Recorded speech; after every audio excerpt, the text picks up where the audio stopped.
Uh, always throws off my vocals and shit.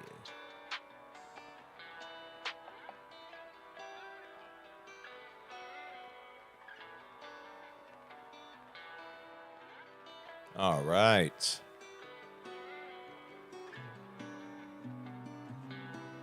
All right. Here we go. Immediately does it again. Okay. Great.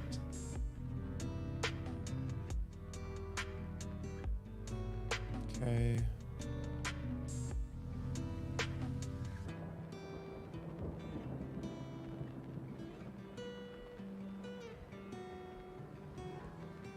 Guys, as you're coming in, please hit that like button. And then get your questions in the chat.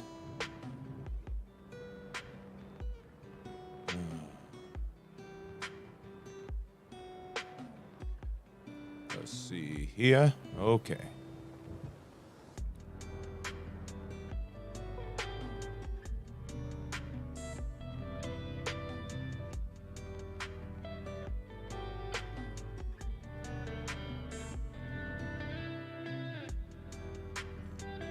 Happy Thursday, everybody.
What's up, Wally?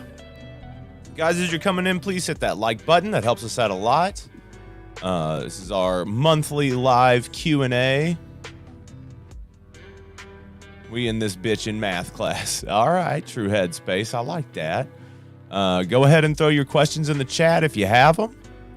Any kind of question. Doesn't matter. Music, life, love, whatever. Good morning, Leo.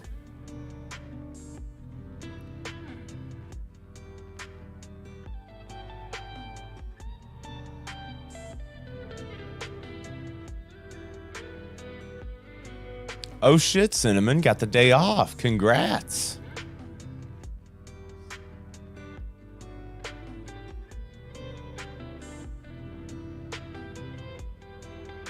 Will we get a Tennessee Jed today? You mean like tonight during the live stream? Because this is a workshop. This isn't a safety from class.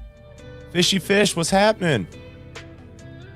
So this is our monthly workshop, Leo. Yeah, so tonight during the live stream, yeah, I mean maybe, possibly a Tennessee Jed. So tonight we'll be doing what would usually be the Friday live stream. We're going to be doing that tonight because tomorrow we have to do the podcast. So Friday night is podcast, and then Saturday night you're getting a live stream of one of my Dead tributes, Tennessee's Dead. So guys, please hit the like button as you're coming in and start dropping your questions. Any kind of questions. Class is in session, right? James, what's going on? Not much, man. Some dude was asking about Mixolydian on the Discord, maybe help him wrap his brain. No, so he was asking me to explain to him how to read tablature. Like that's what he was asking for, because like on the Jeff Williams on his backing tracks, he'll put up like basically the tabs of how to solo over stuff and what notes to hit. And I think he was asking to explain that. Griffin Sloan, what's happening? What mic do I have for streams? Okay, so this is a great mic. So this is the Rode Pod mic, and it's like $100. It's a dynamic microphone, but it's great for talking. It's great for singing. So a dynamic microphone is a microphone that like has like no gain on it. So like you don't have to phantom power it. But you do have to like push the gain on it. So like you really have to bump up the signal of a dynamic mic, but it's really no different. This is like a beefed up SM58, right? For right around the same price. It's amazing. So like even with just a little bit of EQ, it's almost, you can't really tell the difference between it and a microphone that's like much more expensive. What do I use for an EQ on it? So I use, so I've got this, where's it at here? So I use Logic. I use Logic Pro. Here, I'll bring this up here so you can see it on the other screen there. So this is the recording software that I use. So this comes, like, you can get this with any kind of like Mac, right? So you can see that I've got my vocals in here. I've got a channel EQ on it, and the EQ is natural vocal, right? So you've got my low end taken out. You've got a little bit of mids, like a little bit of like this lower mid range, and then the higher mid range is taken down with just a touch of top, right? Just a little bit of toppiness coming through there. And then you've got a compressor on it to push it up. I've got it on 0 dB, and I've even got it pushed a little bit more because I don't, on my board here, I've got it at maybe, I got it like almost maybe 73%, maybe. And then I've got an expander on it, which kind of takes out my room noise. So you can hear that room noise a little bit. It's like some white noise. And you just throw that on it, takes it out, makes it nice and clean. So usually what you need is a channel EQ, a compressor, and an expander. And then you can also add on like a dynamic processor, which what this does is it keeps my vocals from peaking out, right? So, whoa! So it kind of like brings it back down where you need it. But for sometimes it doesn't, it's not necessary. So anytime that you're going to be working with audio and stuff like that, you will need some kind of, you'll always need some kind of DAW, digital workspace. Let's see here.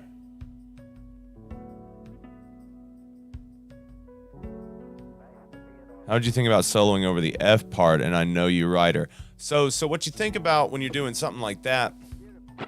Okay, so if we're gonna do I Know You Writer, here, let me get rid of that background music. So with I Know You Writer, that one's pretty interesting because you're kind of going, but that's one of those moments where you have to like solo with the changes. So if you've got that, so you're soloing in D. So hold on a second.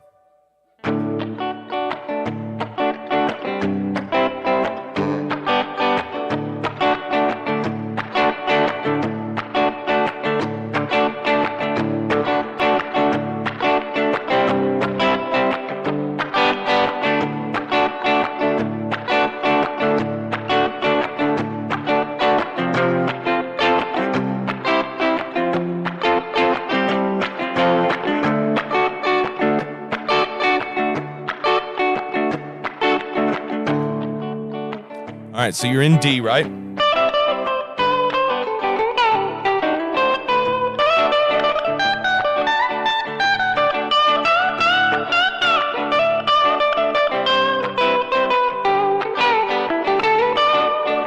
right, so what I'm going to do is I'm going to show you my fingers real quick, okay? So we're going to do this close up.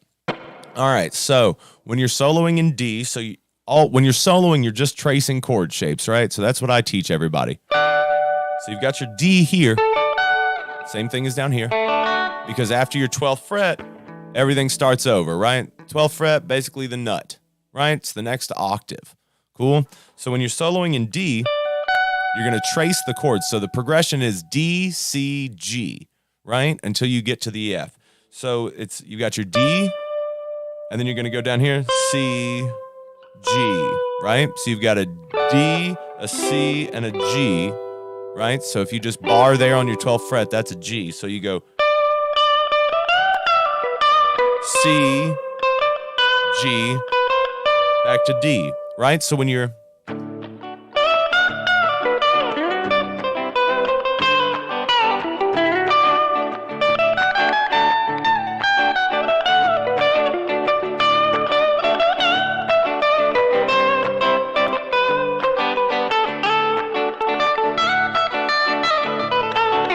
Now the F, you're going to go back to that set.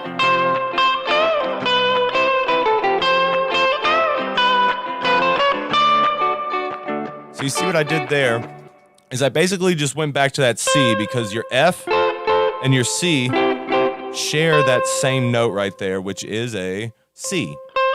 They share that same C.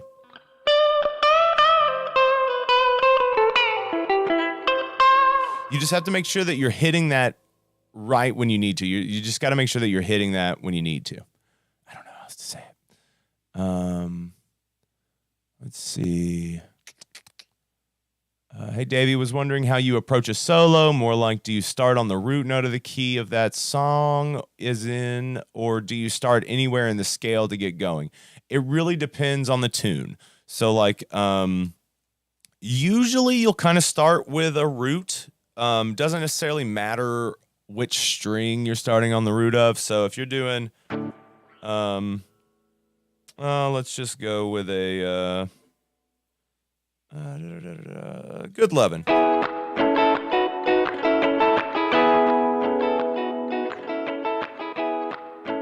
wasn't good. All right.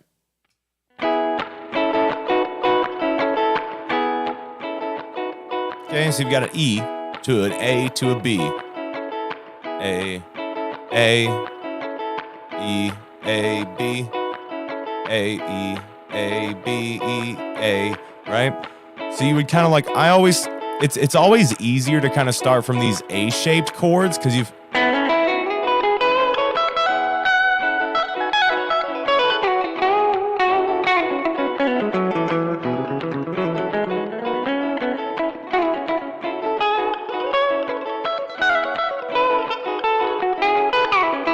but there's really no rule to it, right? So you can even,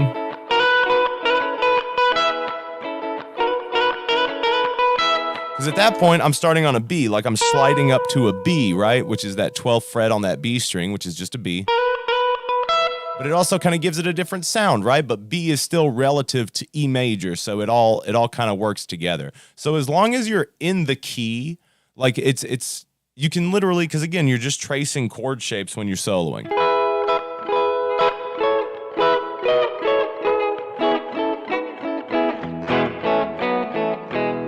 It's just those three chords, E, A, B, and like an A and a B is all within that E, right?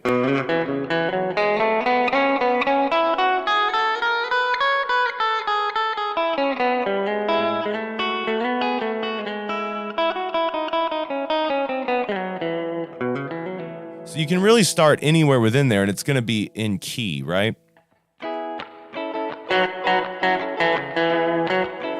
It really just depends on like where you're kind of feeling it and hearing it. I would suggest just like setting up a loop or grabbing a backing track and really just kind of like fucking around with where that stuff goes, right? Sorry, let me get over here to the multi-stream chat because we have some people over on Twitch just trying to see if you guys are asking any questions. My bad.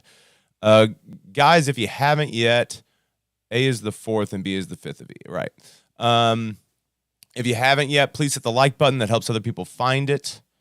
Do I have phantom power? I mean, like the board has the ability for phantom power, but the dynamic microphones don't need phantom power.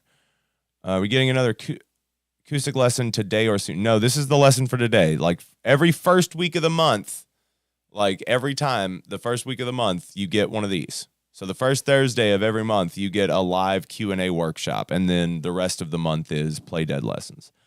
Yeah, we're definitely going to be doing more acoustic stuff. Well,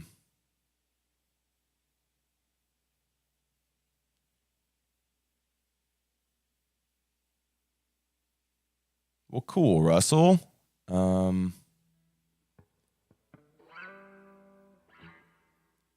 Absolutely. Any nerves for the gig tonight? No, the gig is, you talking about the live stream? The gig is on Saturday. So the Tennessee's Dead one. So we have rehearsal tonight, and then I do a live stream after rehearsal. And then there's rehearsal tomorrow night. And then after that, we're going to be doing the podcast. Jakamuru, thank you. yeah, it's a pretty sweet setup. I'm pretty happy with it. Learn the shapes and numbers and everything else just meshes. Well, that's okay, Ted. We love you, man. You can watch it later. Um,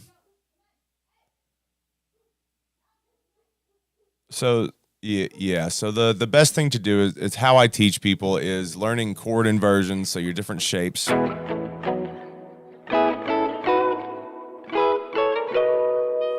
Learning your different shapes and stuff. So that way you're never really lost. I don't think you necessarily have to learn every note on the fretboard as long as you know that you're working within like the relative keys or the relative chord of that song. You're going to be fine. You don't necessarily have to learn cuz eventually you're just going to know which notes you're hitting for the most part. Eventually it'll just kind of all click, but like for just starting out, like the biggest thing to do is learn all these different chord inversions.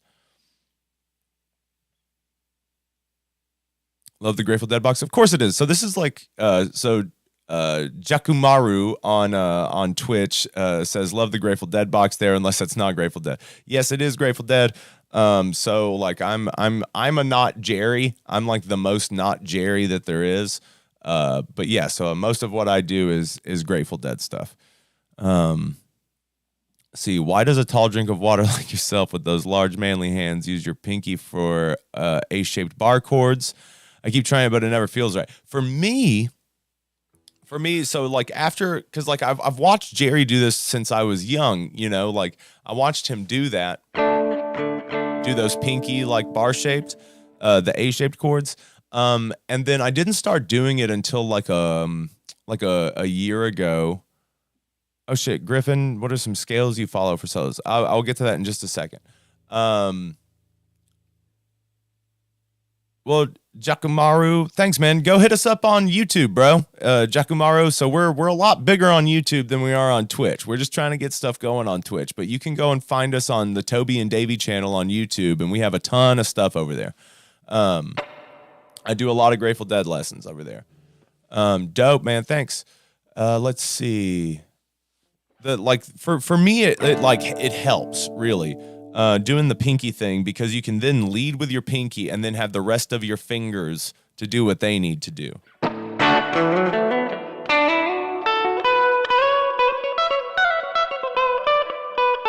It's also good practice for just like waking your pinky up, because a lot of players, it's really hard for them to use their pinky when they're first starting out, right? So doing anything you can to implement your pinky.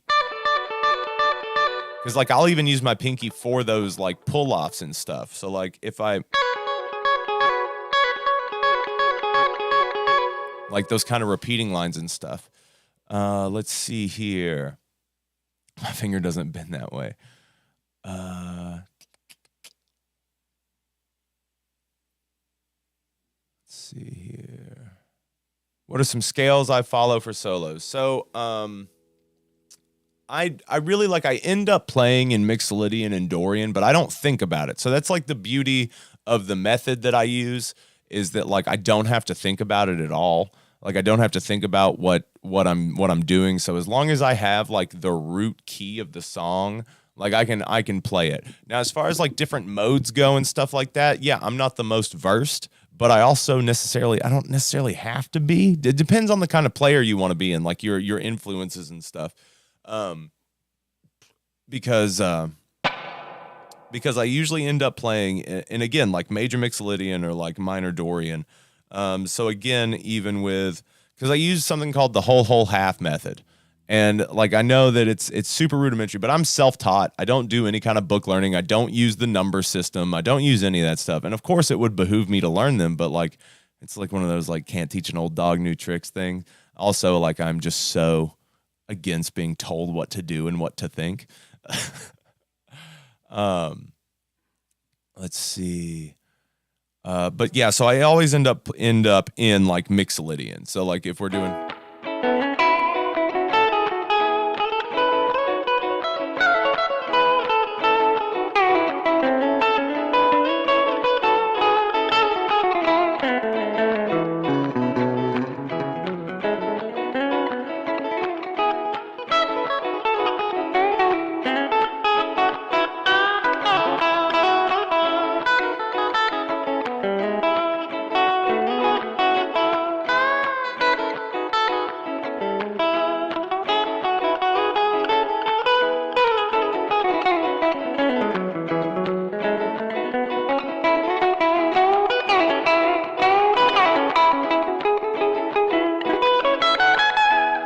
Because again, I just think about chord shapes. See, like again, even like the Nashville number system, like I just don't care. Like I'm just trying to play music. And then let's see here. When are we coming to Asheville again? I'm actually going to send an email out to the One Stop today or tomorrow to see if they'll have us back. Because they had us on Super Bowl Sunday, which was not smart on our part. I should have looked at a calendar. It's what I get for not being a sports guy. So there was like nobody there. But yeah, we're gonna try to come back to the One Stop again soon, and I'll let you guys know as soon as that happens. Because when we start getting more dates for St. Owsley, I'll start putting up kind of like we do with the schedule. I'll start putting those up like on the channel and stuff, so you guys get an idea of when we're gonna be around. Let's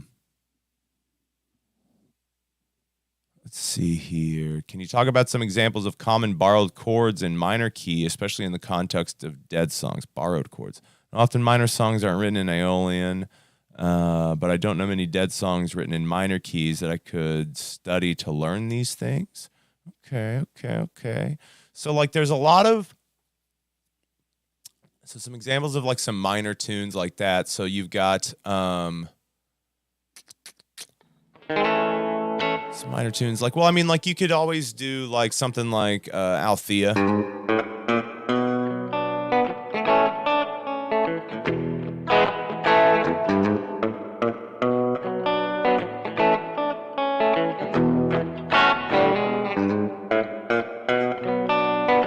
And so with Althea and something like that, man, Russell, thank you. Man,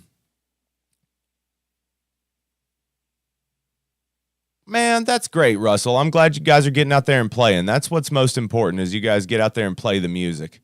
That's all I care about.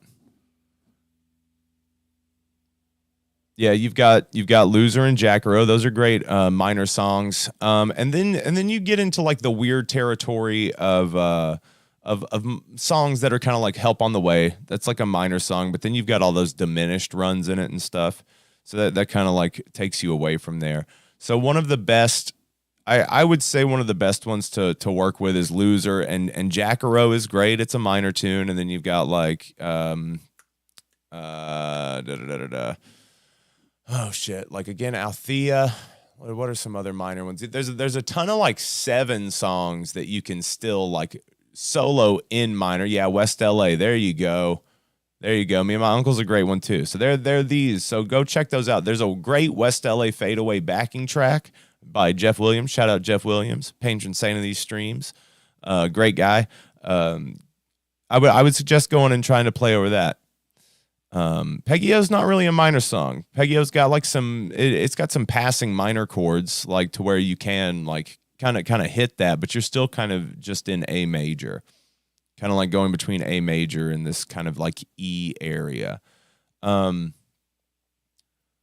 see, jazz threes, yeah. So I've been playing jazz threes since as long as I can remember. So like when I first started playing guitar, it's just like I never liked like bigger picks. There was always something about it that I just didn't like. And as soon as someone was like, "Hey, have you ever fucked with one of these?" and I held it and I was like, "Oh my God, I can play so fast." So yeah, that was what led me to the jazz threes, and I've been playing with them for like 15 years now. Like pretty much since I started like seriously playing, I've had these in my hand.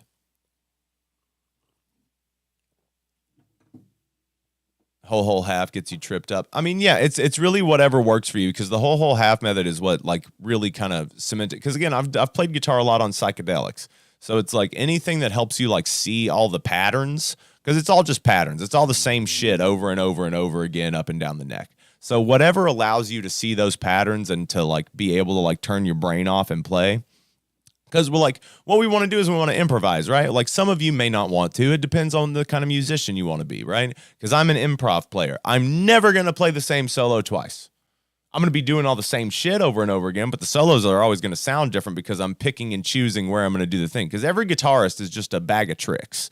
Every guitarist has their stuff that they do, you know? And that's what makes you like kind of a quote-unquote unique guitarist. So now we're getting into all the other...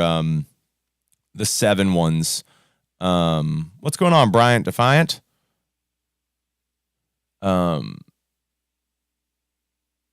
in open position. It depends. Like, it depends on the song. Yeah, Deal is one of those songs where you can like kind of go between major and minor. So any song that has a 7 chord in it, so if you're starting the song on like an A7 or like an E7, you can play major or minor over that. And that's like one of the coolest things ever. If you listen to, because it's really cool to like start off a solo minor and then switch over to the major to kind of give it this kind of like breakthrough. So if I was going to do so even okay, so the difference in, so you have someone that said so New Speedway, yes, the other one. So Griffin said the other one. The other one is one of those interesting ones because it's 2 major chords. So you're doing E major to D major, but you can solo in E minor. So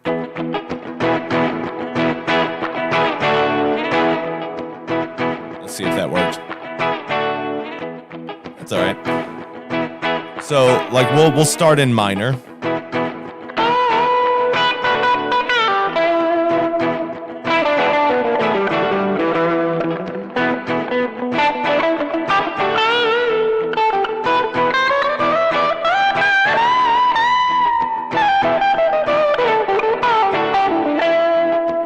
Right? And then now we'll go to major.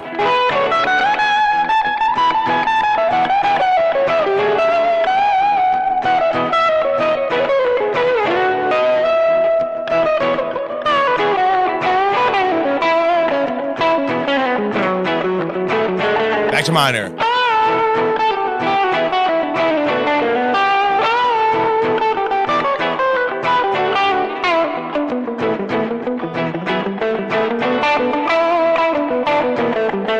Back to major.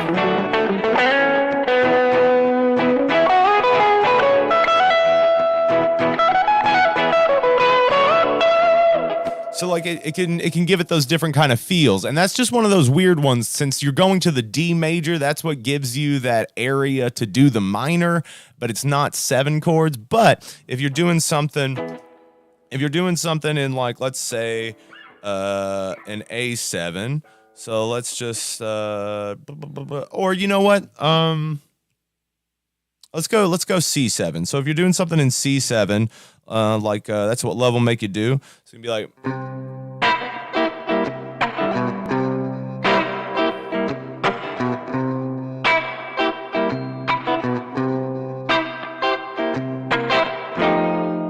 it's an F9.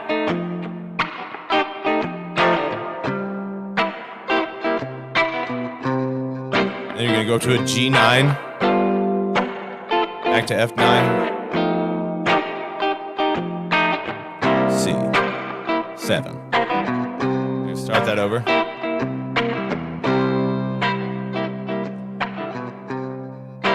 So like with this, you can totally solo major minor. So C minor.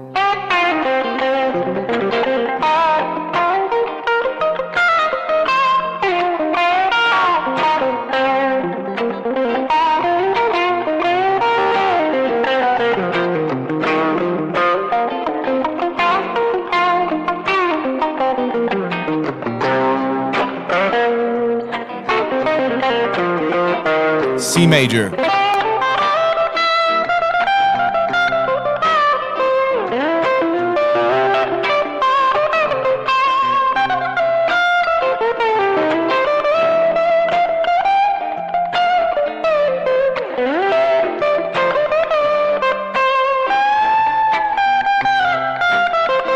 Minor.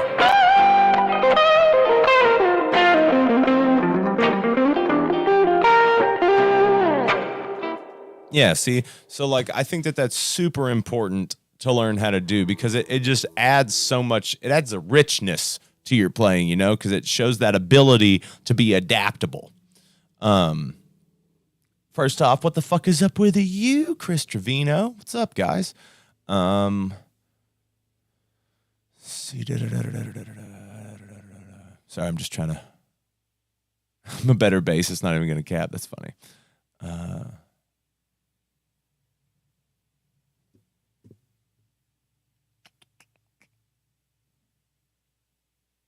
What up, Jay Tyner? Love you, bro.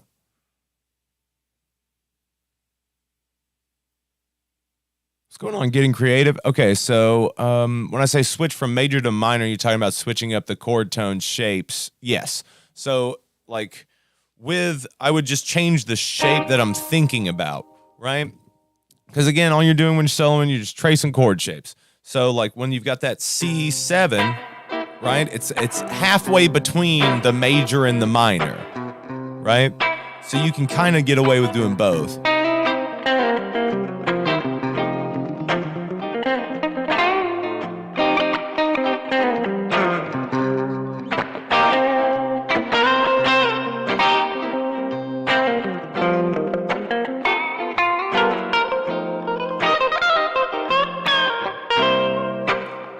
And then you would think about C major, so this shape.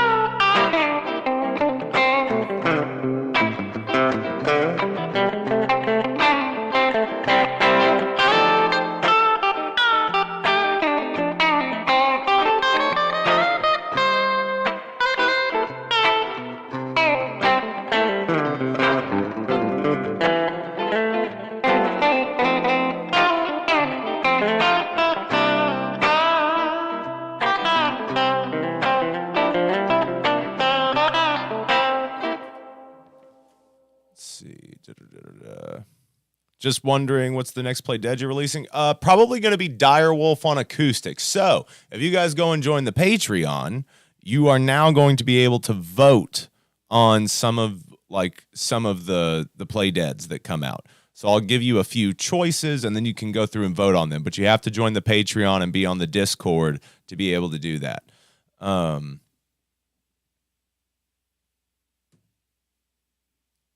Let's see. Chris, I don't fuck with modes. I just do what feels good. I don't think about modes. But I'm usually playing in Mixolydian or Dorian. Let's see. How would I approach solos in Terrapin? So it depends on the part of Terrapin you're at. So if you're just doing lots of stumbling though, but yeah, feeling more confident. Good, Chris, because that's what it's all about. Because like that's why I want everybody to know that's why it's so important for you to know your different chord shapes up and down the neck. That's why it's so important to know and your relative keys, right? Your relative chords to the chord that the key the song is in, whatever. You're gonna want to know that. So you're gonna want to know all the chords around that make sense. So you know when you're going into a song. Because like the song, the way you solo, it's gonna change depending on like what the next chord is, right? So if you're doing a D, A to G, right?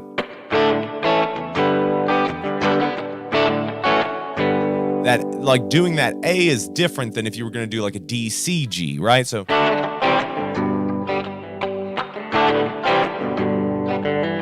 that changes that from that to that, right? So it's best to know where all your different chords are.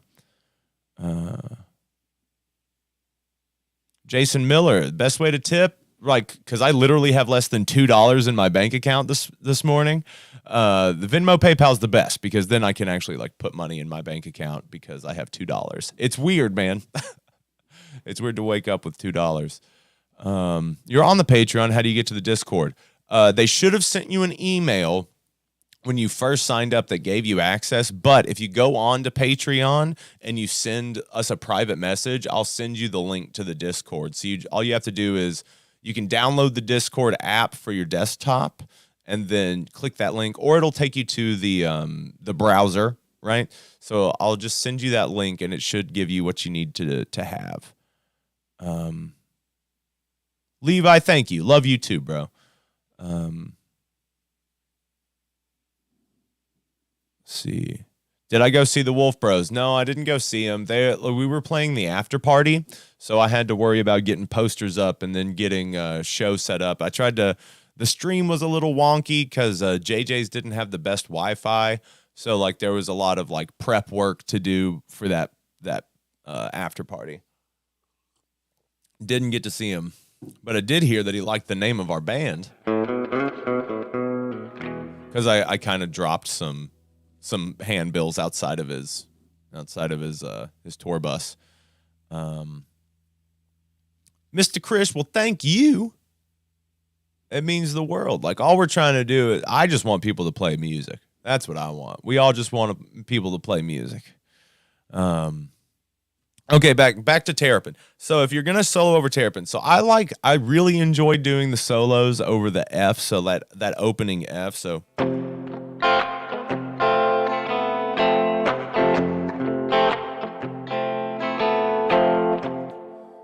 me get a better one.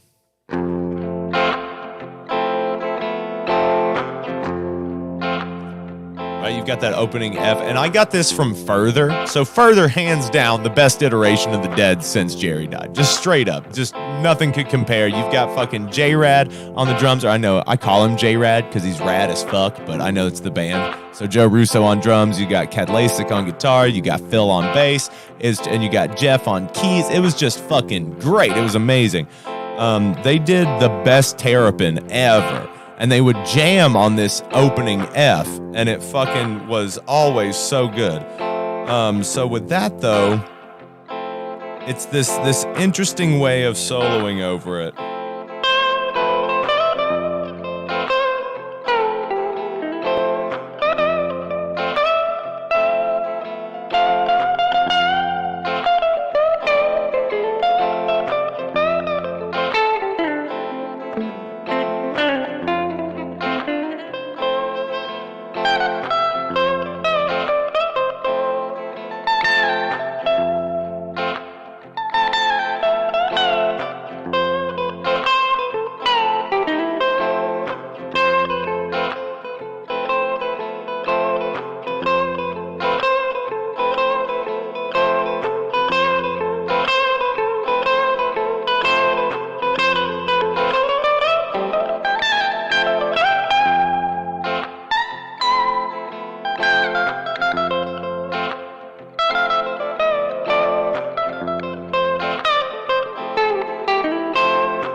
And the interesting thing about that is you're kind of soloing in C major, right? Over that F.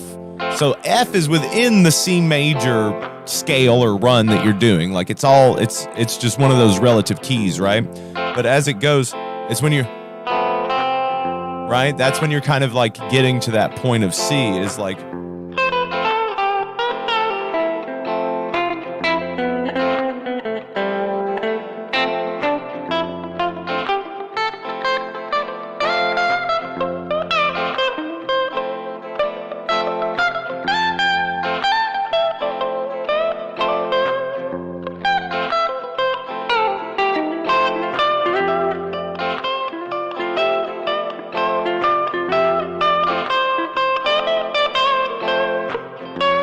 oh shit.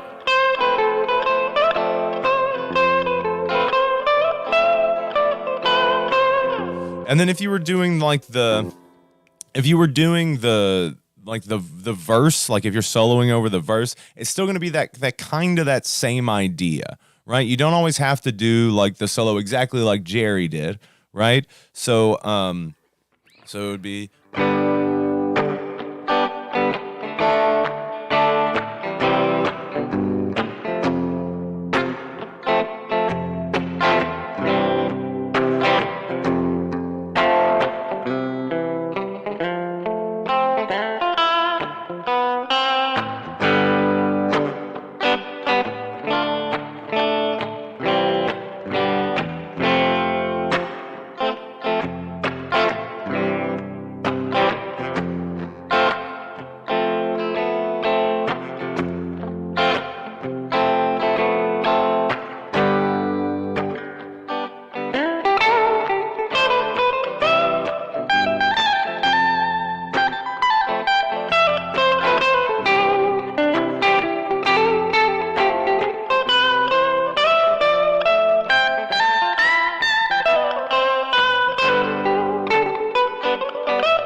So it's all about just like, I think it's super important to work on your phrasing, because phrasing is everything, right? Pick intensity, right? The attack at which you're like hitting your notes.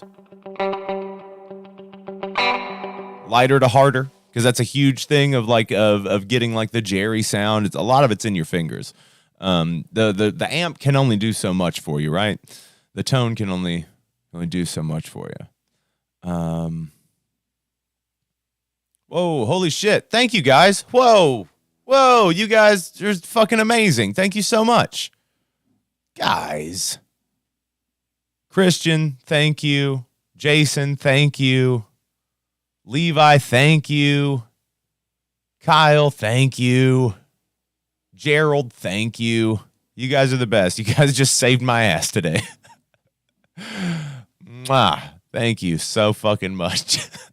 I was literally like freaking out when I woke up. I had like $1.89 in my bank account because like as soon as the first of the month hits, it's like I pay Toby out for his stuff for the month, and then like I have to like just keep paying stuff because like it's like all of our other, to keep the channel going, we have so many like other things. Like we have to pay for Canva, we have to pay for Streamlabs, we got to pay for Vimeo. Like there's so many like hosting things for like our merch site. Like everything costs fucking money, and like all that stuff hits at the beginning of the month. And holy shit, you guys are fucking lifesavers. I think what I need to work on is finding the vocal melody for a song and then translating that into the guitar. So, okay, so the cool thing about that is as long as you're thinking about and picking the way that the vocal line goes, as long as you're in key, you're going to kind of have that same idea, right? So, you don't necessarily have to have it like perfect to the vocal line, right? So if you're doing something, what's a good one that's like, you don't necessarily have to have everything for,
just like singing the words in your head, as long, like you don't have to get it perfectly with the vocal line, but as long as you're in key and you're kind of hitting those main, like the points of where the voice would come out, right? You're still kind of playing that vocal melody line. Because I'm very melodic in my playing. I'm a melodic player, right? I'm based off emotion. Like the way it hits me is in waves. Like if I don't catch the wave of like the feeling of the solo, like I'm fucked. Like you can even watch like any of the old any live stream where I'm playing guitar, you'll be able to see the notes where like I'm hitting that wave and when I'm not, right? There'll be times when I come in a little too late or like I don't come with the gusto that it needs and I'll flub it, you know? Oh man, David Freed, you're the best. Thank you. Go pay your rent. Yeah, I'm working on it, baby. Because you guys, y'all are the fucking best. Oh, man, that helps so much. Let's see. Song and then translating that to the guitar so I can incorporate parts of that into my soloing and Jeff Williams' idea. Yeah. What's going on, Stormy? We're just going over like even just kind of like soloing techniques, just kind of different things that'll keep you moving through this stuff. I think it's really important. Again, the most important thing is to learn where all your different chord shapes are, because there's only so many of them, and then everything repeats. Right? What I like to teach all my students, because I do give personal lessons, and if you guys are ever interested in personal lessons, one-on-ones over Zoom, tobyanddavey@gmail.com, just send me an email, and we can get you set up. But like one of the most important things is to learn, so like you've got an E major here, right? You've got E major, and then you got your C-shaped E major, right? Oh, somebody's out. Who's out? Who out? There it is. You bitch. All right, so you got first position E, right? And then you've got C-shaped E.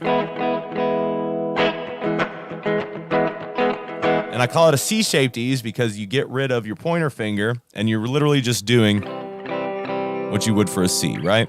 So you've got this C-shaped E, and then you move up and you've got this E. But what's cool is this E, this E, this E, which is like this cool open E. I call that one the Bobby E because Bob loved to use this E. Jerry used it a lot too because it's good for jumping off into a Mixolydian run.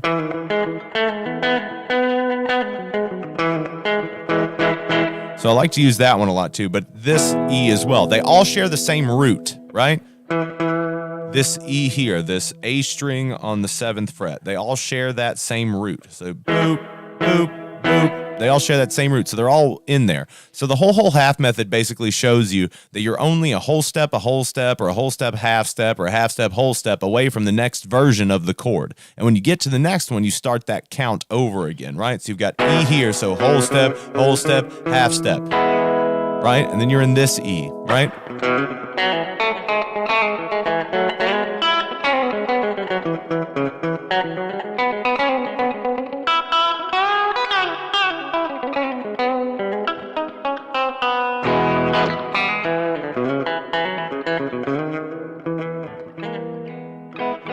I'm like looking at myself on the thing.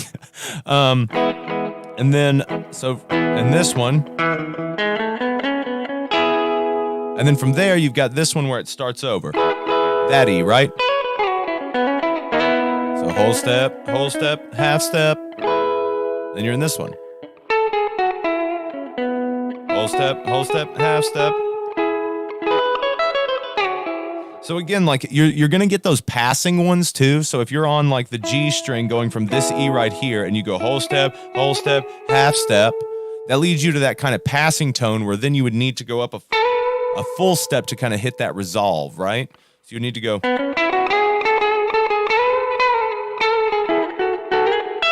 And then everything just kind of starts back over because you've got that C-shaped E again right here. So it's super imperative that you learn all that shit, right? And because that's what's going to unlock the fretboard. Because once you realize that it's all just the same shit over and over and over again, then it kind of takes the mystery out of it, right? So you always know which version of the chord you're within. Because you're always going to be within one of these, right? You're always going to be either between, if you're playing in E, again, if you're doing, so if we're just going to,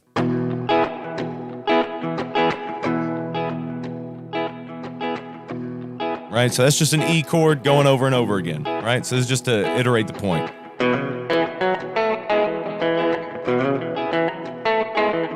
So that's within this E, right? But then if you change the perspective of it,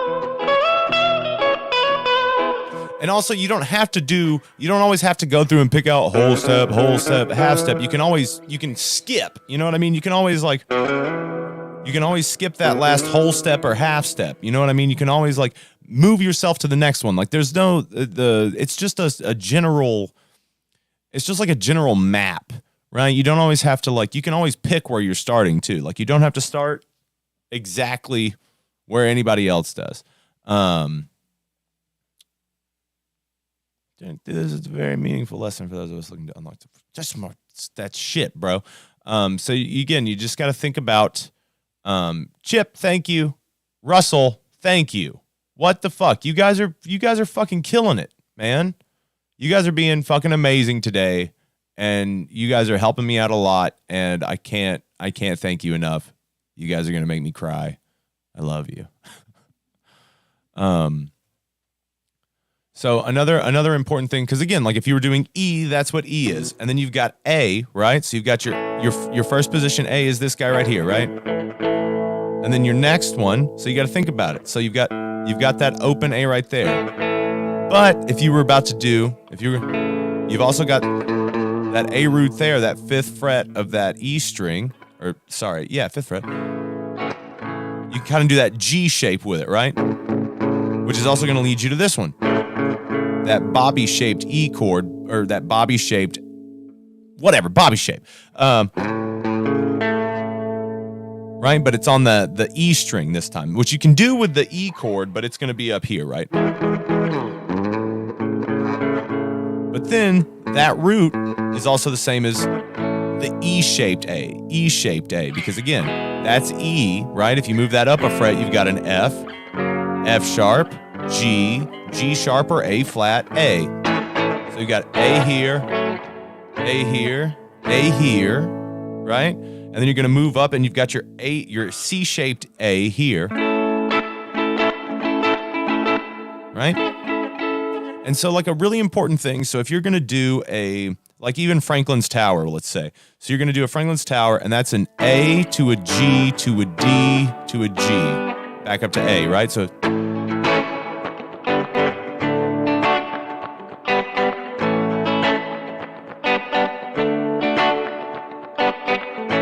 right? So that's that second position, basically. If you're going to do it in first position, it sounds a little wonky, but you can do it. So it's...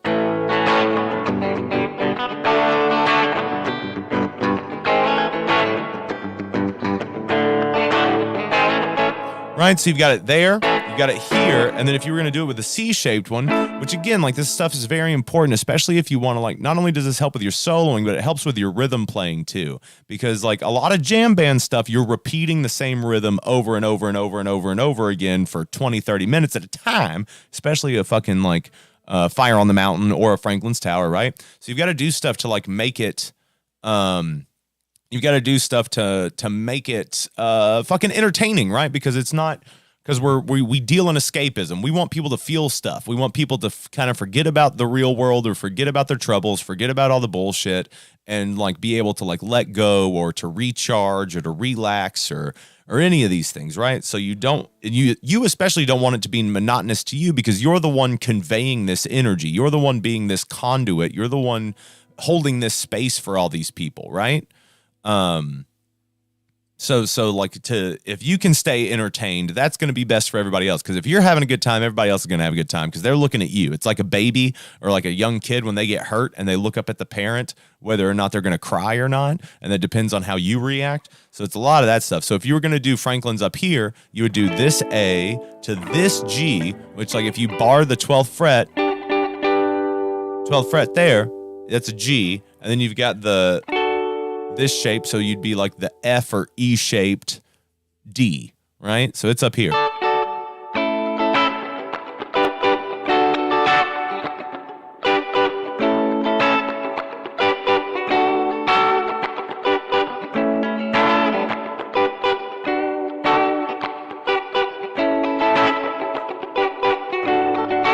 And that's kind of the way Bob would run that song. Okay, so Wally says,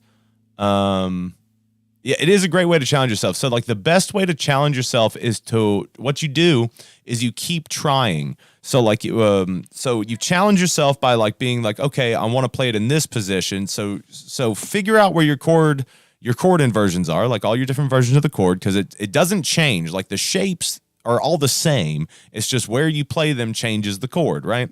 And that bobby shaped one.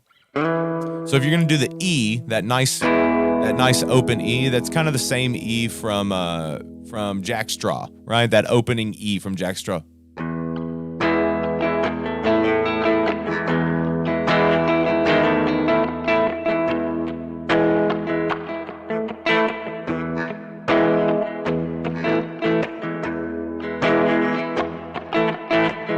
So what you're doing is you got your middle finger on the 7th fret of the A string, got your pointer finger on the 6th fret of the D string, and then you've got your pinky on the 9th fret of the G string, and then you just hit open.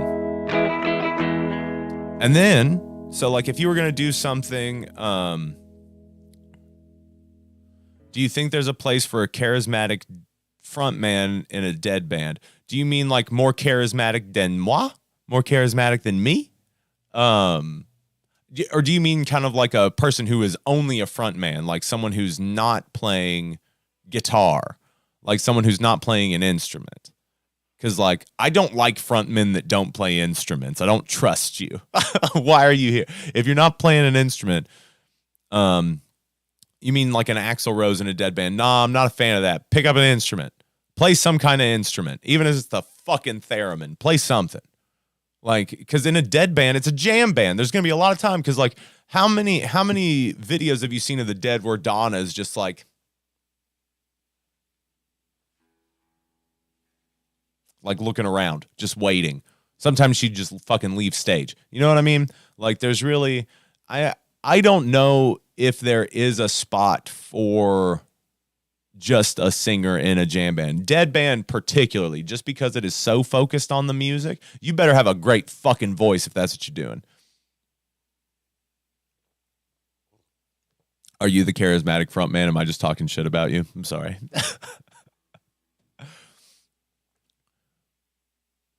Or interaction with the crowd. That's right. That's right too. But then are you taking away, then having someone who's just like jumping around and dancing and stuff, are you then taking away from the music? Don't know. Again, these are just, you just asked for my opinion. My opinion isn't fact. That's just my idea. Again, I'm one of those picky bitches. You know what I mean? I'm a picky bitch.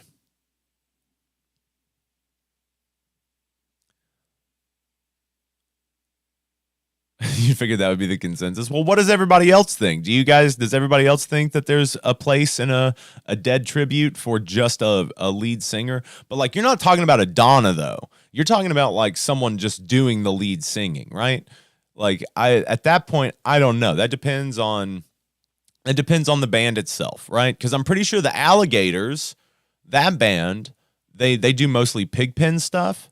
I'm pretty sure their dude is just a front man.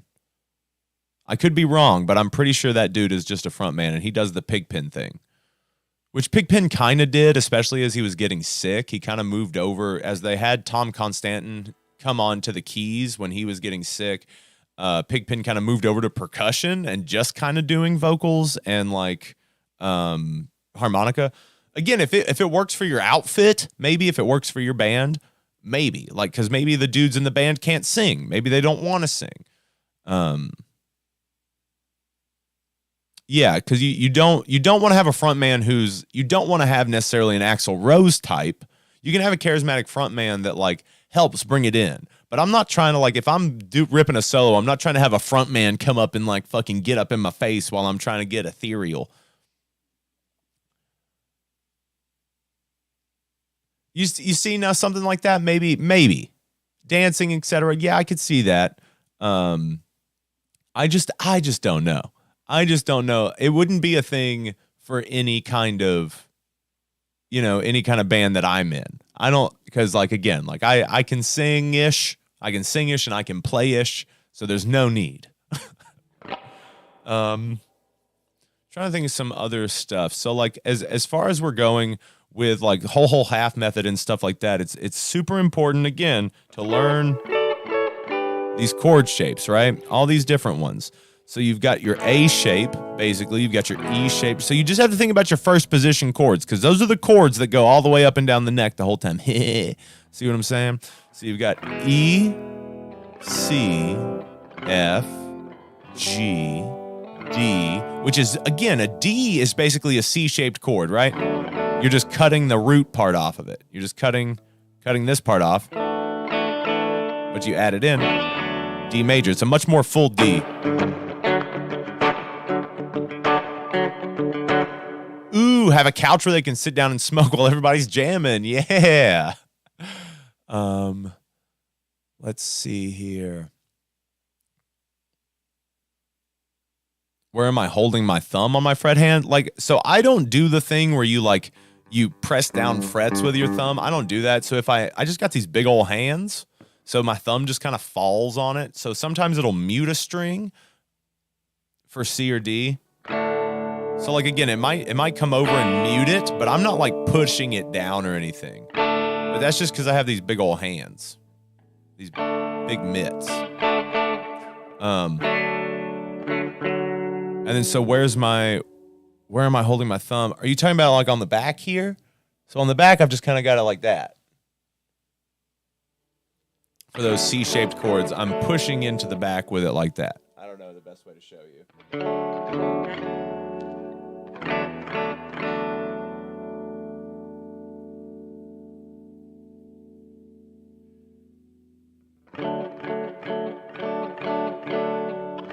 I mean, you can do it like that.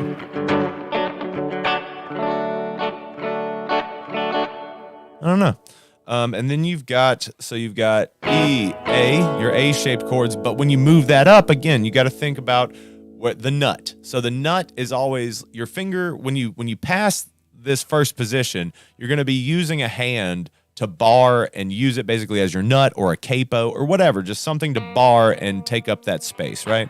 So when you're doing those, like if you're doing a D major up here, again, I do the Jerry one where you're kind of using your pinky for it. To me, it just seems it's more hurts a bit if you're not used to it. Yeah, I mean, like all this stuff hurts if you're not used to it. You know what I'm saying? That's why you got to spit on it a little bit. Yeah. So, even like just learning how to do this with your ring finger can be hard, but like the pinky, I think it's super imperative that you also start to implement your pinky into anything as much as you can. The bobby chord I was talking about, I've explained it already, but I'll go back and do it again. So that bobby shape, or, you know, Jerry used it a lot too, but it was mostly kind of like to do comping, because you can like take that root of it and do some good comping. You can do.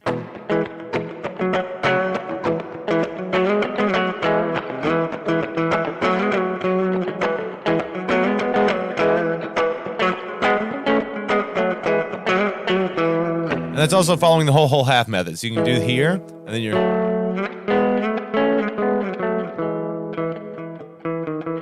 just taking that root there. You've got your middle finger on the 7th fret on the A string, pointer finger on the 6th fret of the D string, and then you've got your pinky on the 9th fret of the G string. Then you hit that open E, that low E, and you can hit all of them.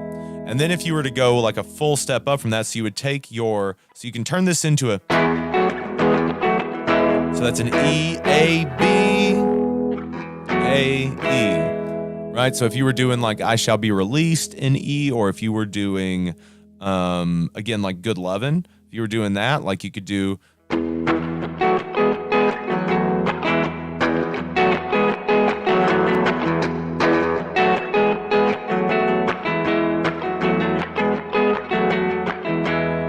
right? So it's all about finding that. The Jerry B helped out my chording hand fatigue. You talking about this guy?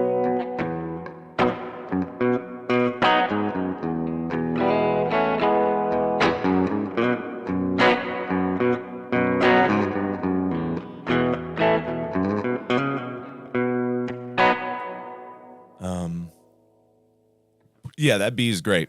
Using the pinky there. Then you've also got like, so that shape is cool. So like it's even where, because that's what really unlocked Mixolydian for me was this bobby shape, or I call it the bobby shape, but like I learned it because of a Jerry lick. It's that lick in Scarlet Begonias, that last bit before you go into to Fire on the Mountain. So it's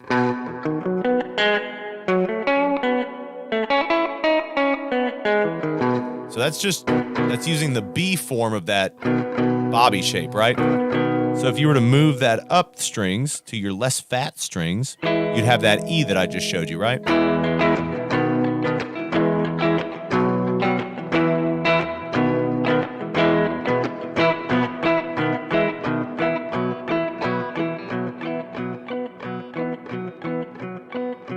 And if you want to work on your dexterity and your switching back and forth, that's a great exercise too, to go.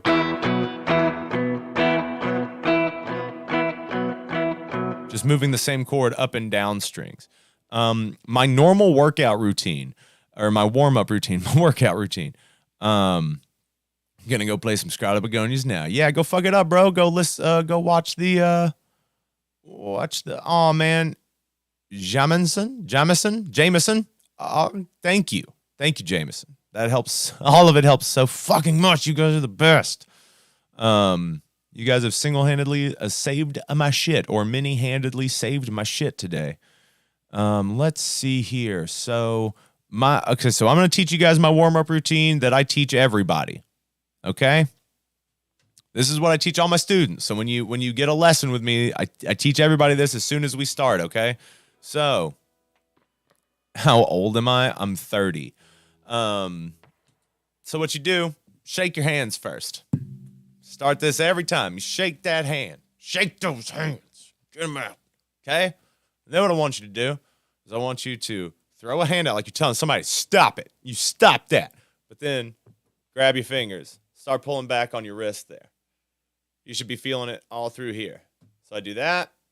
About 10, 15 seconds, both hands. See what I'm saying? Just to loosen that wrist up. And breathe. Remember to breathe in and out. A lot of people forget to breathe, and that'll actually make your muscles tense up. The more you breathe, the looser you stay, right? It's about relaxing. You're going to play better if you're relaxed. And then what I want you to do is the chicken palm. So you put a hand out, and you let your hand kind of fall flat like that, right? And then pull it this way. You should start feeling it through the top of your arm here. And this is stuff I used to teach people. I used to teach Taekwondo when I was younger, and these are some of those stretches from that, but it also helps with guitar, right? Then you're going to switch over, do chicken palm this hand, right? Shake that shit out. And then what I want you to do, spread your fingers as far as they'll go, right? So you're stretching that way. And then I want you to push out like you're pushing a wall. So lock your arms straight and then like push. Then I want you to pull your fingers back and as wide as you can, right? So like I'm pulling my fingers back and I'm pushing. So you should feel it all the way up your arm into your shoulders, right? This is a full arm stretch. And then from there, pop your knucks. Shake it out. So that's how I get my hands ready. And then I'm going to show you this thing that I teach everybody too, right? So Jerry used it all the time. So it's a chromatic warm-up. And this will be the last thing, guys, because I got to get going. I got to help my wife with some housework. But this is the last thing I'll show you, okay? So this is the chromatic warm-up that Jerry used to do and that I do every day. So you're going to start on the first fret of the E string, and then you're going to go 4. You're going to go chromatically 4 notes, right? 1 for every finger. And then you're going to go up to the A string, D string, G string, B string, E string, right? And then you're going to move up 1 fret, starting with your pointer finger, go down.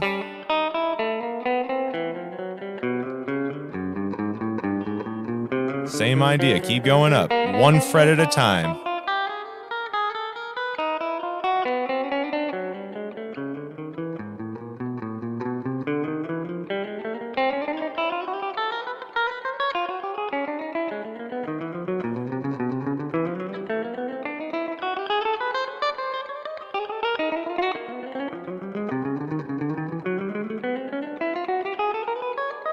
And then once you get up to the 12th fret, you start doing it backwards down the number line. So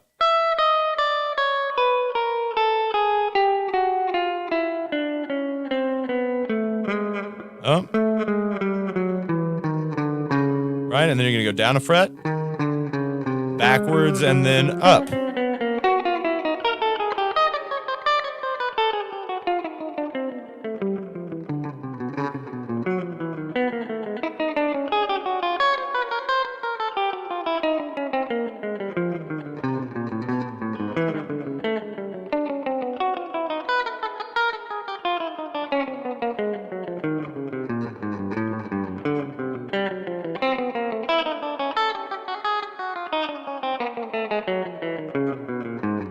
It's going to help with your dexterity. It's going to help with everything that you're able to do.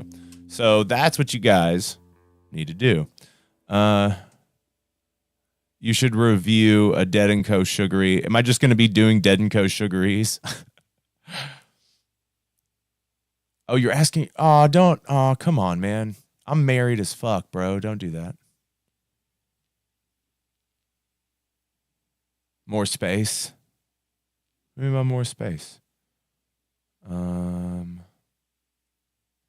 Yeah, so that's like I think that's a super important thing to do, is to learn that chromatic run, because it helps with your dexterity. It helps open your fingers up. So after you do those stretches and stuff, because you're doing as wide as your hands will go over those first 4 frets, and then from there it's starting to, like, it'll cinch your hand up, and then when you're going backwards, it opens your hand back up, right?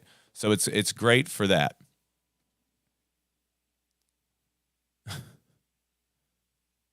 Well, I didn't realize. Sometimes I only read the first half of the comments because I try to answer them. I didn't realize. All I saw was how old are you. I didn't see asking for a hot friend.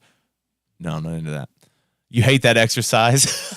So Matt Underwood is one of my students, right? And I taught him that exercise and told him he had to do it every day. And he says, I hate that exercise, but it got me using a pick. Hell yeah.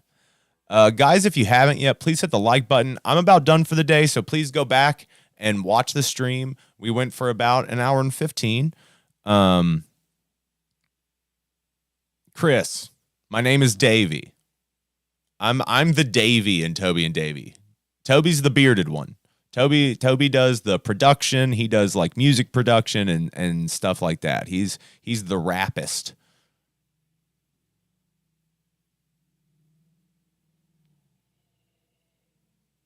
Okay. Oh, you're in. Oh, nice. Dude, I lived in DC for a long time. No, you're okay, Chris. Don't worry about it. What's the chord that Jerry Garcia shreds on? It sounds like a dominant chord. What do you mean by shredding? Do you mean it? Man, thank you, Chris. So, like, do you mean shredding is in like where he would kind of like do those? Like those fast runs where he would just kind of like cock his hand in a weird way. Like that shit's so hard. I haven't figured that out yet. But like, or are you talking about when he's doing the, like when he climbs the neck with it? Are you talking about like those kind of things? Okay, so that's what he's doing with those, is he's just hitting like the higher octave version of the chords. So like if you're doing it in D, you would just hit this D up here, and you're just like doing the tremolo picking. You're just like, ah! And it takes time to learn how to do that, because I don't do it the best. Jerry didn't always do it the best, and sometimes it's better if you get up on the neck. And it's just about hitting the A-shaped or the D-shape, right? So if you're in, this will be the last thing. I know I said this already. You can't message on YouTube anymore, I don't think. But what you guys can do, if you guys want to get linked up, Jonathan and Finkelpearl, send an email here. Send an email to our email, and then I can just give you each other's. I can link y'all up, right? I can give you each other's shit. Well, thank you, Chris. I appreciate that, man. So when you're doing stuff like that, so if you were doing sugary, so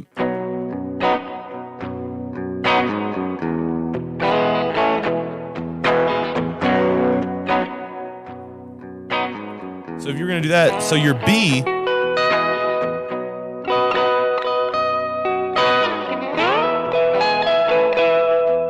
so you've got this, hold on, I'll show you the close-up.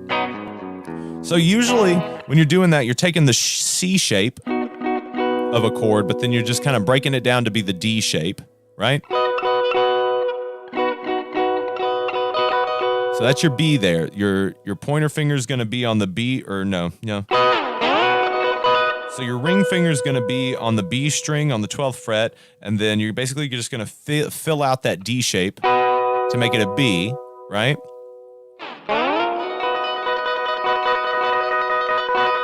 And then the E is up here, right? Because it's the same thing as this C-shaped E, but it's all the way up here past that 12th fret, right?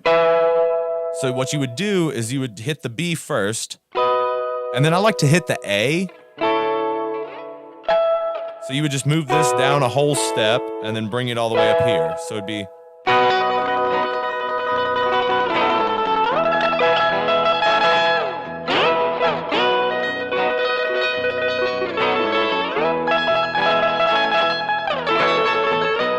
So you hit that A in between both of them, it just kind of moves you to it, okay?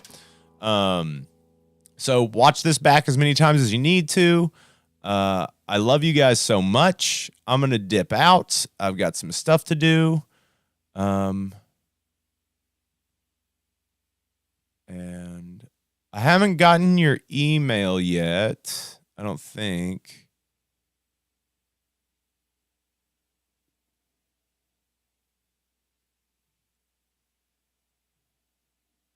You got to make sure you sent it to the right one. So it's tobyanddaVvy@gmail.com. And then I can get you guys linked up, okay? So yeah, keep doing the jamming. And I used to live in DC too. I lived in the Palisades, lived out in the Palisades, taking care of this dude and this dude's 3 kids. It was like I was like a nanny for a while, but I would always go out to I would always go down to Tinley, and I would stand outside of the Metro and play guitar. And that was a lot of fun. I got arrested by the Secret Service in D.C. But yeah, I love you guys. Thank you so much for your support, and I'll see you tonight. We're going to do a live stream tonight. We're going to do some jamming tonight. So I love you, and I'll see you later, okay? So I'm going to I have rehearsal at like 5 to 9, so like we're going to be looking at starting around 10 or something like that, my time. So I hope to see you later.